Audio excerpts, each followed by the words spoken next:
सर्वांना अक्षय तृतीयेच्या खूप शुभेच्छा. आजच्या दिवशी घरात प्रामुख्याने गॅसची आणि अन्नपूर्णा मातेची पूजा केली जाते. ज्या गॅसवर किंवा चुलीवर आपण अन्न शिजवतो, जिच्या आशीर्वादाने घरात अन्नधान्य आरोग्य नांदते, त्या अन्नपूर्णा मातेप्रती आणि अग्निदेवांप्रती कृतज्ञता व्यक्त करावी म्हणून ही पूजा. गॅस शेगडी स्वच्छ धुवून घ्यावी, हळदी कुंकू वाहून धूप दीप लावावा, फुलं अर्पण करावी, मनोभावे माता अन्नपूर्णेला साथ घालावी. हे आई अन्नपूर्णे, तुझी कृपादृष्टी माझ्या संसारात अशीच राहू दे. घरात अन्नधान्य भरभरून असू दे. मुलाबाळांना आरोग्य, अन्नाची प्राप्ती चांगली होऊ दे.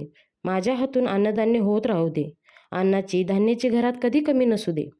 भुकेने व्याकुळ झालेली व्यक्ती दारात आली तर ती कधी उपाशी जाऊ देऊ नको, अशी मनोभावे प्रार्थना करावी. इतकं सारं निरोगी अन्न मी लोकांपर्यंत पोहोचवते तेव्हा मनात एक रुकरुक असते की समोरच्याला अन्न व्यवस्थित पोहोचत असेल का, जे मी पदार्थ बनवून देते ते लोकांपर्यंत व्यवस्थित जात असतील का, त्याचा कोणाला काही त्रास होत नसेल ना. आणि या भीतीपोटी जेव्हा लोकांचा रिप्लाय येत नाही तेव्हा मनात रुकरुक लागून राहिलेली असते. म्हणून आई अन्नपूर्णेला मी आज साथ घातली की आई, माझ्या हातून जे अन्नदानाचं कार्य होत असतं किंवा इतरांसाठी मी ज्या वस्तू बनवत असते त्यातून लोकांना आरोग्यदायी गोष्टी पोहोचू दे. माझ्याकडून काही चूक होत असेल तर ती सावरून घे. लहान सहान पूजा असतात ज्या मनाला आनंद देऊन जातात. अशा प्रकारे आज मी अक्षय तृतीयेची पूजा करून घेतली. घरात आई अन्नपूर्णे देवीची मूर्ती आहे, तिचीही पूजा केली. गॅसचं पूजन केलं. गॅसवर छान असं स्वस्तिक काढून घेतलं.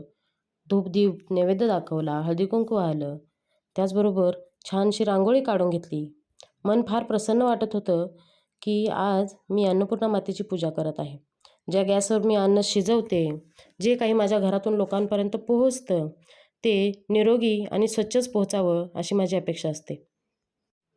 सकाळी साहेबांनीही आमची आठवण करून दिली होती की आई अन्नपूर्णेची पूजा करून घे उठल्यानंतर. कारण त्यांनाही माहीत आहे आपल्या घरातून अन्न इतरांसाठी जात असतं आणि ज्या वस्तू मी बनवून लोकांना देते, जे अन्नपदार्थ घरातून जातात ते निरोगी आरोगी सर्वांसाठी चांगले असावेत एवढीच इच्छा. मलाही कधी वाटलं नव्हतं की एक गृहिणी असून माझ्या हातून हे कार्य सुरू होईल. स्त्रियांना एकच सांगावं असं वाटतं, घरात आपण घरच्यांसाठी अन्न बनवत असू किंवा इतरांसाठी काही बनवत असू, ते मनोभावे आत्मीयतेने आणि प्रेमाने तेवढ्याच बनवलं गेलं पाहिजे. भुकेल्याची भूक भागवता येणं यापेक्षा मोठं पुण्याचं कार्य नाही.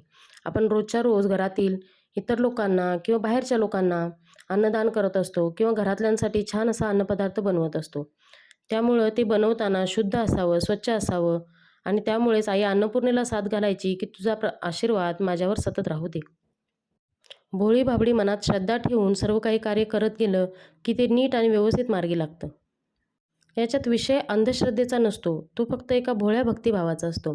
आई अन्नपूर्णेची पूजा करताना एका वाटीमध्ये तांदूळ घ्यावे. वाटी ही तांदळाने भरलेली असावी. आई अन्नपूर्णेला स्वच्छ धुवून घ्यावं आणि पुसून त्यानंतर आईला तांदळावर विराजमान करावं. अन्नपूर्णा मातेची मूर्ती तांदळात बसवताना तिचे पाय तांदळाच्या आतमध्ये असावेत, जेणेकरून मूर्ती अंतराळी नसावी. ती धान्यामध्ये जास्त खोलवर थोडीशी रोवलेली असावी. आई अन्नपूर्णे मातेच्या पायाला धान्याचा स्पर्श व्हावा, हे नियमाने मूर्ती पूजण्याचं योग्य पद्धत आहे. 8-10 दिवसाला तांदूळ बदलत राहावे. वाटेतील तांदूळ खराब झाले असले तर पक्ष्यांना टाकावे आणि दुसरे तांदूळ भरावे. धन्यवाद.